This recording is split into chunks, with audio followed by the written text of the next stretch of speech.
பரிசுத்த வேதாகமம் பழைய ஏற்பாடு ஏசாயா தீர்க்க தரிசன புஸ்தகம் 34ஆம் அதிகாரம். ஜாதிகளே, கேட்கிறதற்கு கிட்டி வாருங்கள். ஜனங்களே, கவனியுங்கள். பூமியும் அதன் நிறைவும் பூச்சக்கரமும் அதில் உற்பத்தியான யாவும் கேட்க கடவது. சகல ஜாதிகளின் மேலும் கர்த்தருடைய கடுங்கோபமும் அவைகளுடைய சகல சேனைகளின் மேலும் அவருடைய உக்கிரமும் மூழ்கிறது. அவர்களை சங்காரத்துக்கு நியமித்து கொலைக்கு ஒப்பு கொடுக்கிறார்.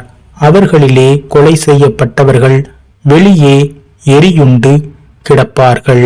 அவர்களுடைய பிரேதங்கள் நாற்றமெடுக்கும். அவர்களுடைய இரத்தத்தினாலே மலைகளும் கரைந்து போம். வானத்தின் சர்வ சேனையும் கரைந்து வானங்கள் புஸ்தக சுருளை போல் சுருட்டப்பட்டு அவைகளின் சர்வ சேனையும் திராட்சை செடியின் இலைகள் உதிர்கிறது போலவும் அத்தி மரத்தின் காய்கள் உதிர்கிறது போலவும் உதிர்ந்து விழும். வானங்களில் என் பட்டயம் வெறி கொண்டது. இதோ, ஏதோமின் மேலும் நான் சங்காரத்துக்கு நியமித்த ஜனத்தின் மேலும் அது நியாயம் செய்ய இறங்கும். போஸ்ராவிலே கர்த்தருக்கு ஒரு யாகமும் ஏதோம் தேசத்திலே மகா சங்காரமும் உண்டு. கர்த்தருடைய பட்டயம் இரத்தத்தால் திருப்தியாகி நினத்தினால் பூரிக்கின்றது. ஆட்டுக்குட்டிகள் கடாக்களுடைய இரத்தத்தினாலும் ஆட்டுக்கடாக்களுடைய குண்டிக்காய்களின் கொழுப்பினாலும் திருப்தியாகும். அவைகளோட காண்டாமிருகங்களும் ரிஷபங்களோட காளைகளும் வந்து மடியும். அவர்கள் தேசம் இரத்த வெறி கொண்டு அவர்கள் மண் நினத்தினால் கொழுத்து போம்.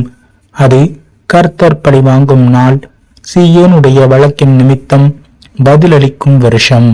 அதன் ஆறுகள் பிசினாகவும் அதன் மண் காந்தமாகவும் மாறி அதன் நிலம் எரிகிற கீழாய்ப்போம்.